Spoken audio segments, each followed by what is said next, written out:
For those lawyers watching or who will watch this who are going to try a pandemic case and haven't done so, is there any, advice now that you are seeing the experience from a different vantage point, having tried a case, that you would give to people, or things to keep in mind that maybe weren't as significant to you ahead of time that are now, or things that you were planning for and played out that way? Good question. There are a lot of little logistical details that you don't necessarily think about and you take for granted that now come into play.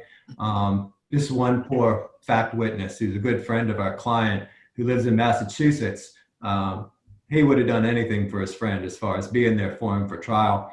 But I didn't realize until about 2 days before the trial that his attendance at trial meant that when he returned to Massachusetts from West Virginia, he was going to have to quarantine for 2 weeks. So I felt terrible about it. And he didn't complain. He was just awesome about it. But I felt horrible that this guy is going to come to trial, testify for 30 minutes. I mean, max 30 minutes in the courtroom, and then heading back to Massachusetts. And he's going to have to quarantine for 2 weeks. So for out-of-state witnesses, think about getting videos done. Make sure you're protecting those folks so you're not disrupting their life so much. Another thing is getting food into your body during trial. I don't know how you are. You look like you've got about the same metabolism as me, man. I get hungry. And there's no courthouse cafeteria that's open right now. There's no corner deli that's really quickly serving food right now. Bring power bars and stuff in your briefcase and make sure you're able to get yourself fed and get your client fed, because you don't want to fade during trial. It's not as easy to do that as it used to be. And then I don't know what to tell people about the mass jurors other than to do as much research ahead of time on your potential jurors as you can, so at least you know the general outline of what these folks are and who they are. It was helpful to me to have Corey there with me, who spent a lot of time just watching them in a way that I couldn't, carrying on the trial, and try to take note of who was reacting what way, because it's really hard to take a quick glance at the jury and see if they're frowning or scowling or smiling or just not paying any attention at all.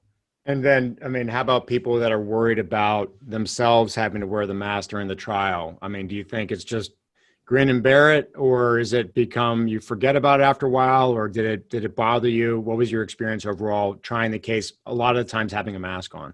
Good question. I think we're at the point now where most folks are getting used to it. You forget about it. I wear glasses, so you've got the fogging up issue, and you just have to try to find your way through that with the proper mask and getting the fit right. I can't help there. It's just one of those phenomenons that's going to occur.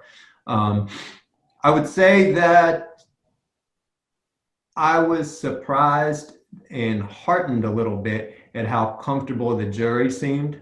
I'll tell you this, you might think this is funny. We went through all these precautions to keep them safe, and social distance and spread out and masks all the time and microphone condoms and all this kind of stuff. And, the jury's in the courtroom. So when they reached a verdict, everybody else trooped in and the jury's sitting there waiting for you when you walk into the courtroom. It was 6 ladies. They were all sitting in a close little cluster with their masks down, chit-chatting with each other as we walked in. I thought, you know what? People want to be out. They want to be doing this kind of thing. They take it seriously. But the people who are really losing their mind about this are pretty small and on the edges of the extreme both ways. Most folks are happy to take reasonable precautions, but still get about their business. So we can't assume everyone's going to be terrified. We shouldn't be terrified. We should get to it,